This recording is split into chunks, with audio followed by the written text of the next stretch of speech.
Assalamualaikum warahmatullahi wabarakatuh. Perkenalkan, nama saya Sania Putri Kamila, NIM C2186201102, kelas BK1B. Di sini, saya akan memaparkan materi mengenai manusia dan kehidupan. Perjalanan manusia dari alam ruh hingga hari kiamat. Yang pertama adalah alam arwah. Di alam ini, ada perjanjian antara Allah dan manusia, di mana manusia mengakui dan bersaksi keesaan Allah adalah Tuhan yang patut disembah. Perjanjian ini tidak diinginkan manusia, karena fitrah manusia sebenarnya adalah pelupa. Untuk itu, manusia dibekali akal dan pikiran untuk menentukan jalan kebenaran menggapai ridho Allah Subhanahu wa Ta'ala. Yang kedua adalah alam rahim. Manusia dibentuk dalam rahim ibu, yaitu 40 hari dalam bentuk sperma atau air, 40 hari dalam bentuk darah, 40 hari dalam bentuk daging. Lalu, setelah melewati fase 120 hari itu, Allah Subhanahu wa Ta'ala memberikan ruh pada manusia tersebut. Ruh akan ditiupkan ke dalam rahim seorang ibu oleh Allah Subhanahu wa Ta'ala. Kemudian menjadi janin yang akan dikandung selama kurang lebih 9 bulan oleh ibu. Yang ketiga adalah alam dunia. Setelah kurang lebih 9 bulan ibu mengandung, maka lahirlah manusia ke dalam dunia. Di dunia, perjalanan manusia melalui proses yang panjang. Di alam inilah, umur manusia akan dipertanggungjawabkan kepada Allah Sang Maha Pencipta. Tugas manusia adalah menjalankan seluruh perintah Allah dan menjauhi larangannya. Yang keempat adalah alam barzah. Manusia memasuki alam kubur atau alam barzah. Di sana, mereka hanya ditemani oleh amal perbuatan mereka di dunia. Yang kelima adalah alam akhirat. Alam akhirat merupakan masa kehidupan yang kekal selamanya dalam kenikmatan surga atau dalam kepedihan neraka. Ini adalah akhir perjalanan manusia. Allah menunjukkan makhluk-makhluknya yang mulia, yaitu orang-orang yang bertakwa. Selanjutnya adalah orientasi hidup manusia.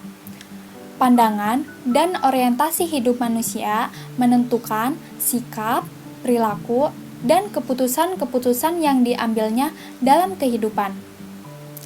Ada orang yang orientasi hidupnya dunia semata, seperti Qorun yang hidup di zaman Firaun.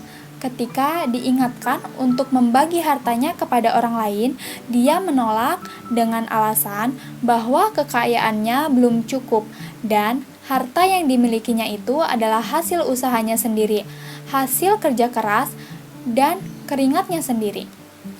Ada pula orang yang berorientasi hidupnya akhirat semata, seperti 3 orang di zaman Rasulullah SAW. Yang pertama bertekad untuk melakukan sholat sepanjang malam selama hidupnya. Yang kedua akan melakukan puasa terus-menerus sepanjang umurnya. Dan yang ketiga tidak akan menikah sepanjang hidupnya karena hal itu akan mengganggu konsentrasi ibadahnya pada Allah Subhanahu wa Ta'ala. Allah Subhanahu wa Ta'ala melalui firman-Nya memberikan petunjuk mengenai orientasi hidup yang seimbang, yaitu orientasi hidup akhirat tanpa melupakan dunia. Tujuan dan fungsi penciptaan manusia. Yang pertama adalah untuk beribadah kepada Allah Subhanahu wa Ta'ala. Tujuan penciptaan manusia yang paling utama adalah untuk beribadah dan bertakwa kepada Allah Subhanahu wa Ta'ala. Manusia pada umumnya diciptakan untuk beribadah kepada Allah Subhanahu wa Ta'ala. Hal ini sesuai dengan Quran surah Az-Zariyah ayat 56 yang berbunyi, "Dan aku tidak menciptakan jin dan manusia, melainkan supaya mereka mengabdi kepadaku." Yang kedua adalah pengurus bumi atau khalifah. Tujuan penciptaan manusia selanjutnya adalah sebagai pengurus bumi dan seisinya. Khalifah adalah hamba Allah yang ditugaskan untuk menjaga kemaslahatan dan kesejahteraan dunia. Yang ketiga adalah mengemban amanah. Tujuan penciptaan manusia yang ketiga adalah mengemban amanah. Tujuan ini berupa kesanggupan manusia memikul beban taklif yang diberikan oleh Allah Subhanahu wa taala. Tujuan penciptaan manusia ini mendidik orang-orang beriman supaya selalu memelihara amanah dan mematuhi perintah tersebut. Yang keempat adalah agar manusia mengetahui kebesaran Allah Subhanahu wa taala. Tujuan penciptaan manusia adalah agar manusia senantiasa mengetahui maha kuasanya Allah Subhanahu wa taala. Ini meliputi pemahaman bahwa seluruh alam semesta termasuk bumi, tata surya, dan seisinya terbentuk atas kuasa Allah Subhanahu wa taala. Yang terakhir adalah hidup sukses dalam pandangan-pandangan Al-Qur'an. Banyak orang yang mengartikan kesuksesan pada kehidupan di dunia ini hanya berdasarkan pada pangkat yang tinggi, jabatan, dan kedudukan yang bagus, menjadi manajer, pengusaha, dan lain-lain.